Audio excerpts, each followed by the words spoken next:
Hello, and welcome to the latest Business Spotlight. I've got Tracey Cooper with me from Lucia Victoria Interior Designs. Welcome to the podcast, Tracey. It's good to have you. Hi, nice to meet you. And I understand you've just come back from holiday, so all I credit to have, you to be ready for this. yeah. So Tracey, tell us a little bit about your business, what it does. I'm an interior designer. Design residential homes. I also design property development. I've done a few hotels, but mostly of it is residential. I can go all over, but mostly it's in Kent. And it's just a passion that I have, and I just love going to work and coming to work every day. Well, that's a fantastic answer.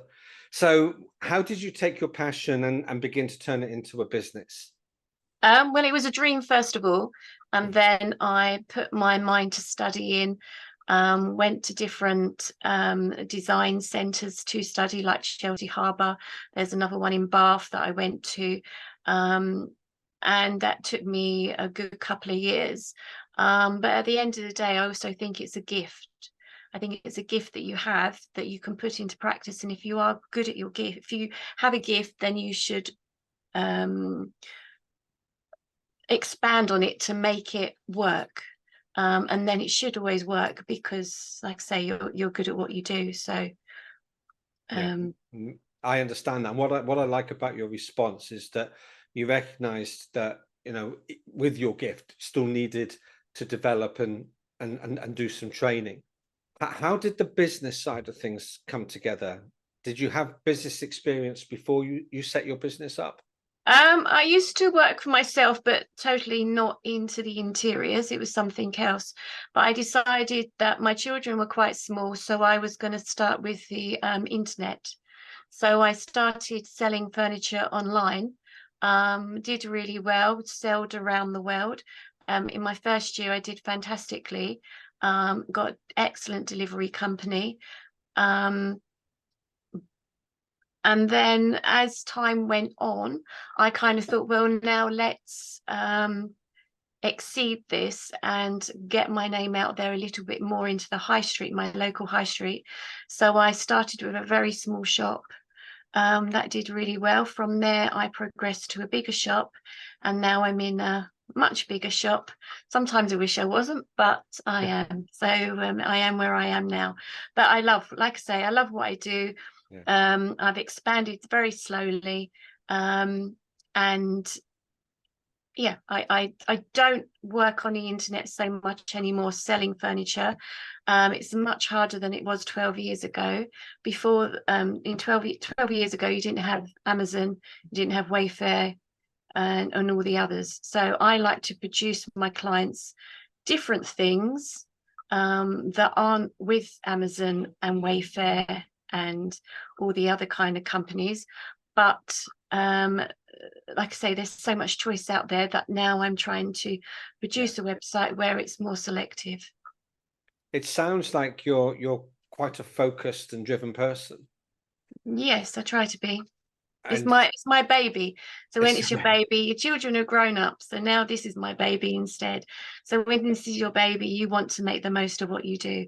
And also I'm based in the high street, so I'm not in a garage behind my computer where no one can see me. So if I mess up, then people come to the shop, they can come. Also, in the village where I am in West Malling, everybody is kind of it's not clicky, but everybody knows one another. So if I do one house, their friends will go over and I know who they are. So they go, Tracy's done this for me, or Lucia Victoria, but I need to make sure that I'm happy with everything I do. So I have to put all my effort into producing um, excellent work for everybody. okay, that's really interesting to hear. If you could go back, if Tracey, how important do you think it is to be able to make mistakes in business? Very important because you need to learn from them. If you don't make mistakes, you don't learn from anything. It's just general life, isn't it? We're all human at the end of the day. We're not robots, but my mistakes probably I wouldn't say there is, to be honest, there isn't loads of mistakes that I've made. Business wise, I'm not an all-rounder. If I was an all-rounder, then life would be so much easier. But design wise, I try my best not to make too many mistakes. Color wise and things like that, definitely not. But yeah, I would say to myself, it would be good to be an all-rounder if you could, but And what do you mean by an all-rounder? Give me an example. well, an all-rounder is if you was good at financial, Right. business, you knew social media. Yeah. I mean, I do all those. I have to do all those. But I'm not as savvy on social media as the next 23-year-old, say one of my daughters. She's amazing. So, but yeah, I'm happy with what I do, and yeah, it's suffice for how I work. Yeah. But if I knew a little bit more, but I do go on courses. Okay. But it's just trying to understand how it all works. Yeah. You see, I think it was a great thought thinker called Michael Gerber, who talked about the 3 hats that a business owner wears. There's the technician, and you've already described that you don't like making mistakes as the technician, as the person that does the designs. That's really, really important to you. I understand that. There's the manager who's effectively running the business. So there's that version of you. And then and you've discussed about not being an all-rounder there. And then there's the entrepreneur who is thinking about where the business is going to go. Have you got a clear sort of path for where you want to take Lucia Victoria, or is that developing as sort of events develop around you? I think that develops as events happen. Every day happens. Every day is a new day. But I am very busy with just producing ideas for my residential clients. So by the end of the day, that's gone. But I do think every day, what can I do to make things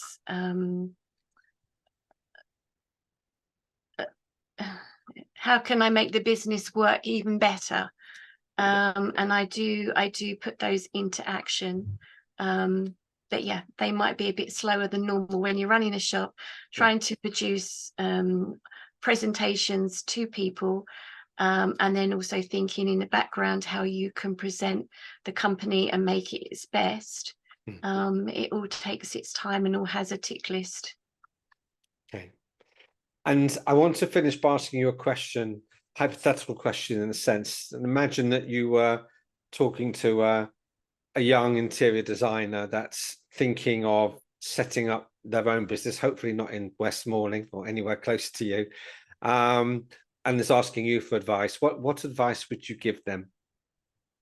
Well, when I once a year or twice a year, I have the work experience girls and guys working for me for the week. And I always say to them, if you have a dream, you can always follow it. Obviously you have to go to school and you have to make the best of school, because learning is earning at the end of the day. And if you have a job that you enjoy going to, then it doesn't become a job.